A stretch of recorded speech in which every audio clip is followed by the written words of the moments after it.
बहुत समय पहले की बात है। एक आदमी के घर में एक चूहा रहता था।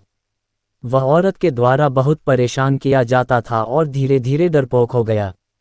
आदमी ने अपने दोस्त से राय मांगी ताकि वह चूहे के इस दुख भरे भाग्य को बदल सके। दोस्त ने सुझाव दिया, तू उस चूहे को एक बंद कमरे में बंद कर दे। वह अपनी डरावनी आवाज़ फैला नहीं पाएगा और इससे वह बहुत ही सीमित बन जाएगा।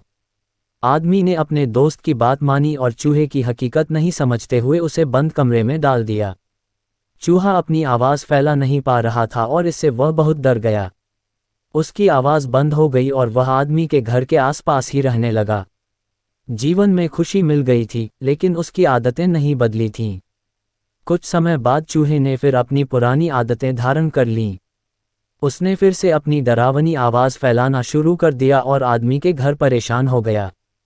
उसने वापस अपने दोस्त की सलाह मांगी और अब वह औरत से मुकाबला करने के लिए तैयार था। दोस्त ने ऐसा कहा, तू उस चूहे को उसके अंदर के सभी डर को देखने की कोशिश कर। तू देखेगा कि वह चूहा से भी डरा हुआ है। आदमी ने अपने दोस्त की सलाह मानी और चूहे के पास जाकर देखा। वह भी अचंभित रह गया। उसकी आवाज़ देखने की कोशिश की तो उसने देखा कि चूहा भी बहुत डरा हुआ है और उसे भी चूहा से डर लगता है। वे दोनों एक दूसरे को देखकर अचंभित हो गए। उन्होंने समझ लिया कि डरता है वही जो डराता है। इस कहानी से हमें ये सीख मिलती है कि भय का सामना करने से हमें अपनी डरावनी आदतों का निर्माण करने और अपने आप में विश्वास करने की क्षमता मिलती है। डरपोक रहने के बजाय हमें अपनी क्षमताओं और हिम्मत को विकसित करके अपने डर का सामना करना चाहिए।